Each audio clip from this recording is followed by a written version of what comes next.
Assalamualaikum warahmatullahi wabarakatuh. Perkenalkan, nama saya Najwa Abdul Karim dari kelas 8 Arasyid. Hari ini saya akan menjelaskan mengenai beriman kepada kitab-kitab Allah. Nah, pertama-tama saya akan menjelaskan apa sih pengertian beriman kepada kitab-kitab Allah. Beriman kepada kitab-kitab Allah berarti meyakini bahwa Allah telah menurunkan wahyunya melalui kitab-kitab seperti Al-Quran, Injil, Taurat, dan Zabur. Ini mencakup penghormatan dan penerimaan ajaran dalam kitab-kitab tersebut sebagai petunjuk umat manusia. Adapun pokok isi kitab Allah yang pertama tauhid, keesaan Allah, yang kedua hukum dan syariat, aturan hidup, yang ketiga akhirat, kehidupan setelah mati, yang ketiga ibadah, pentingnya beribadah dan bersyukur, dan yang terakhir kisah para nabi, teladan hidup. Pokok isi kitab Taurat, Zabur, Injil, dan Al-Quran adalah yang pertama, Taurat. Taurat berisi hukum Allah dan sejarah Bani Israel. Yang kedua, Zabur. Zabur berisi puisi, pujian, dan moral. Yang ketiga, Injil. Injil berisi ajaran dan kehidupan Nabi Isa.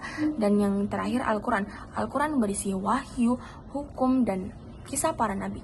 Ciri-ciri generasi Al-Quran: yang pertama, rutin membaca Al-Quran. Yang kedua, memperlakukan Al-Quran dengan hormat. Yang ketiga, berbagi pengetahuan tentang Al-Quran. Yang keempat, menggunakan Al-Quran dalam doa.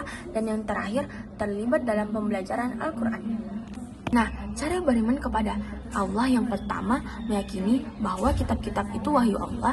Yang kedua, menghormati kitab-kitab Allah. Yang ketiga, membaca dan memahami isi kitab. Yang ketiga, mengamalkan ajarannya dalam hidup. Dan yang keempat, menyampaikan ajaran Allah kepada orang lain. Hikmah beriman kepada kitab-kitab Allah: yang pertama, mendapat pedoman dalam kehidupan. Yang kedua, menciptakan ketenangan dan kebahagiaan. Yang ketiga, menumbuhkan nilai-nilai etika. Yang keempat, memperkuat hubungan kita dengan Allah. Yang kelima, meningkatkan pemahaman tentang kehidupan dan akhirat. Dan yang terakhir, mendorong kerjasama antar umat. Demikian penjelasan yang dapat saya sampaikan. Semoga kita senantiasa beriman kepada kitab-kitab Allah. Kurang dan lebihnya mohon dimaafkan.